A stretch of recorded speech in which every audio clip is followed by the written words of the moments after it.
ధనుస్సు రాశి. ఈ ధనుస్సు రాశి వారందరికీ కూడా జూన్ నెల 2025 సంవత్సరానికి గాను మాస రాశి ఫలితాలను ప్రొఫెసర్ డాక్టర్ ముల్లపూడి సత్యనారాయణమూర్తి నేను మీకు తెలియజేస్తున్నాను.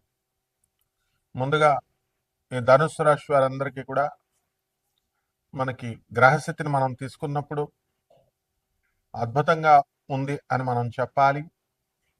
గురుడు మనకి మిథున కర్కాటక రాశుల సంచారం చేస్తున్నాడు. రాహు కుంభరాశి, శని మీనరాశి సంచారము, కుజుడు కర్కాటక రాశి సంచారాలు చేస్తున్నాడు. కేతు సింహరాశిలోకి వచ్చాడు. ఈ కారణంగా మనకి ధనుస్సు రాశి వారందరికీ కూడా వృత్తి వ్యాపార ఉద్యోగ విషయాలలో గురుబలం పెరగడం వల్ల ప్రమోషన్స్ అనేటటువంటివి రావడం జరుగుతాయి. ఆదాయాలు బాగా పెరుగుతాయి. బంధుమిత్రులతో ఉన్నటువంటి ఎంజాయ్మెంట్స్, వ్యయాలు అనేటటువంటి కంట్రోల్లో ఉంటాయి.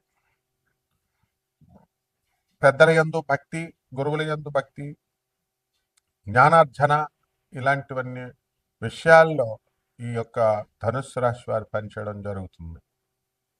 ఇక పుణ్యక్షేత్రాలు మేము తిరగాలండి అనేటటువంటి ధోరణితో ఈ ధనుస్సు రాశి వారన్నీ కూడా తీర్థయాత్రలకు వెళ్ళడం చేస్తారు. ఆ విధంగా మేము ప్రతి పైసా అప్పు తెచ్చి మేము చేసామండి వ్యాపారాలు అనేటటువంటి వాళ్ళంతా కూడా ఆ వ్యాపారాలు అనేటటువంటివి ఒక దారికి తీసుకొస్తారు. నష్టాల బాటలో ఉన్నటువంటి వ్యాపారాలని లాభాల బాటలోకి మీరు తీసుకెళ్ళడం జరుగుతుంది. కాబట్టి ఈ యొక్క ధనుస్సు రాశి వారికి పరిశీలనా శక్తి ఎక్కువ పెరిగిపోద్ది. ఈ నెలలో మనకి ఏం జరుగుతుందండి అనేటటువంటి ధోరణితో మీరు ఎక్కువ ముందుకు వెళ్తారు. గురుబలం పెరగడం వల్ల తర్వాత మీకు ఏం చేస్తారు? గురువు బలం పెరగడం వల్ల మీరు ఇళ్ళు లేనటువంటి వాళ్ళు ఇళ్ళు, స్థలాలు లేనటువంటి వాళ్ళు స్థలాలు, ఇలాంటివన్నీ కూడా కట్టుకోవడం జరుగుతుంది. అలాగే ఈ యొక్క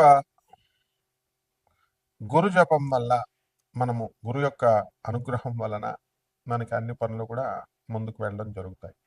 రియల్ ఎస్టేట్ వాళ్ళకి ఎవరికైతే పొలాలు అవన్నీ కూడా అమ్ముడు అవ్వట్లేదు అనుకుంటారో అటువంటి వాళ్ళందరూ కూడా అమ్ముడు అవ్వడానికి అవకాశాలు ఉన్నాయి. అలాగే ఈ యొక్క బిల్డర్లు మా దగ్గర స్థలాలు కొనడం లేదండి, ఇంతకుముందు టపీ మనకు కొనేవారు అనేటటువంటి వాళ్ళకి స్థలాలు కూడా మీకు కాస్త బండి కదులుతుందన్నమాట.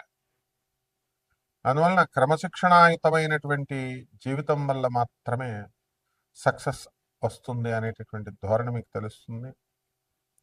ఈ యొక్క ధనుసు రాశిలో మీకు మనకేమవుతుందంటే సోదరుల యొక్క డెవలప్మెంట్ అనేటటువంటిది ఎక్కువ అవుతుంది. రాహు బలం పెరిగి మనము అన్ని కూడా సక్సెస్ బాటలోకి వెళతాం. వ్యాపారాలు అభివృద్ధి అనేటటువంటివి బాగా చేసుకుంటాం. ఈ యొక్క అర్ధాష్టమ శని గ్రహ కారణంగా పనులన్నీ కూడా ఒక విధంగా మందకొడిగా జరగడం అనేటటువంటివి జరుగుతాయి. ఇక సోఫాలు, ఇంటీరియర్ డెకరేషన్స్, ఫర్నిచర్లు ఇలాంటి వ్యాపారాలు చేస్తున్నటువంటి వాళ్ళందరూ కూడా ఎక్కువ రాబడి తీసుకోవడానికి అవకాశాలు ఉంటాయి. పూజా స్టోర్స్, పబ్స్, రెస్టారెంట్స్, అలాగే ఈ యొక్క గార్మెంట్స్ బిజినెస్లు చేస్తున్నటువంటి వాళ్ళు కూడా ఆర్థికంగా మీరు ముందుకెళ్తారు. ఇకపోతే ఈ ఎలక్ట్రానిక్స్ వస్తువుల మీద, ఈ కరెంట్ ఇలాంటి బిజినెస్లన్నీ కూడా, ఎలక్ట్రికల్ షాప్స్ ఇలాంటివన్నీ కూడా మీరు గ్రాండ్ సక్సెస్ చేసుకోవడం అనేటటువంటిది జరుగుతుంది. కాబట్టి ఈ రాశి వారంతా కూడా మీరు అనుకున్న పనులు అనుకున్నట్టు సక్సెస్ అవుతాయి. కాబట్టి సినిమాల్లో పనిచేస్తున్నటువంటి వాళ్ళు ఎవరైతే ఉన్నారో వాళ్ళందరూ కూడా మంచి గుర్తింపు అనేటటువంటిది లభించడం జరుగుతుంది. గొప్ప స్థానాలకి ఎదగడం అనేటటువంటివి జరుగుతాయి. ధనం ఆర్జన అనేటటువంటిది ఇంక్రీజ్ అవుతుంది. టీవీ, మీడియా రంగము, సినిమా రంగము, ఈ రంగాలన్నీ కూడా పుంజుకోవడానికి ఎక్కువ అవకాశాలు ఉన్నాయి. ఇక స్వతంత్ర వృత్తులు చేస్తున్నటువంటి లాయర్లు, డాక్టర్లు, అలాగే చార్టెడ్ అకౌంటెంట్స్, కాస్ట్ అకౌంటెంట్స్, వీళ్ళ యొక్క ఆర్థిక పరిస్థితి అనేది కొంచెం డెవలప్మెంట్ ఎక్కువగా ముందుకు వెళ్ళడం జరుగుతుంది. కాబట్టి ఈ యొక్క రాశివారు మరి సినీ సంగీత సాహిత్య రంగాలలో ఉన్నటువంటి వాళ్ళు వీళ్ళందరికీ కూడా సన్మానాలు బాగా జరగడం ఇవన్నీ కూడా వెళ్తాయి. ఆర్థిక పరంగా లాస్ట్ మంత్ కంటే కూడా కొంచెం వృద్ధిలోకి ఈ యొక్క ధనుసు రాశి వారికి వెళ్ళడం అనేటటువంటిది జరుగుతుంది. ఇక విద్యార్థులను మనం తీసుకున్నప్పుడు ఈ విద్యార్థులంతా కూడా మంచి మార్కులతో పాస్ అవడం అనేటటువంటిది జరుగుతాయి. ప్రభుత్వ ఉద్యోగాలలో సెటిల్ అవ్వాలి అనుకునేటటువంటి వాళ్ళంతా కూడా ప్రభుత్వ ఉద్యోగాలు రావడానికి కూడా అవకాశాలు ఉంటాయి. ఇంకా పరిహారాలు ఇంకా మెరుగుగా మనకి పరిహారాలు కావాలి, జాతకం బాగుపడాలి అని అంటే కనుక ఈ ధనుసు రాశి వారికి మనకి అసలు శని అర్ధాష్టమ శని నడుస్తుందండి.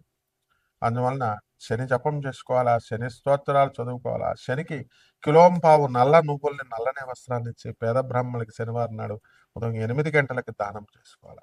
అలాగే రావి చెట్టుకి చక్కగా మీరు నీళ్లు పోస్తూ బకెట్ నీళ్లు పోస్తూ ఆ రావి చెట్టుకి మీరు ప్రదక్షిణాలు 108 ప్రదక్షిణాలు ఓం శనేశ్వరాయ నమః అంటూ మీరు ప్రదక్షిణాలు చేసినట్లయితే అద్భుతంగా ఉంటుంది. అదేవిధంగా ఈ యొక్క దానాలు విపరీతంగా మీరు చేయాలి. మీకు మనుధర్మశాస్త్రం క్లియర్గా చెప్తుందండి 10% దానాలు చేయమని. అసలు ఎవ్వరు కూడా ఇందులో పిసినారు దానాలు చేయొద్దు.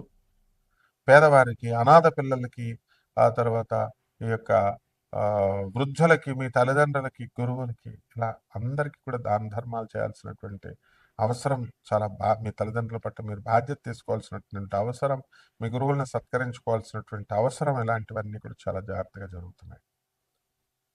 ఇక ఈ రాశి వారంతా కూడా మనకి గణపతికి గణేశాయ నమః ఓం గం గణేష్ గణపతయే నమః అంటూ మహామంత్రాన్ని 108 సార్లు చేసుకోవాలి. ఈ రకంగా చేసుకుంటే బ్రహ్మాండంగా మీకు నెలంతా ఉంటుంది. శుభమస్తు.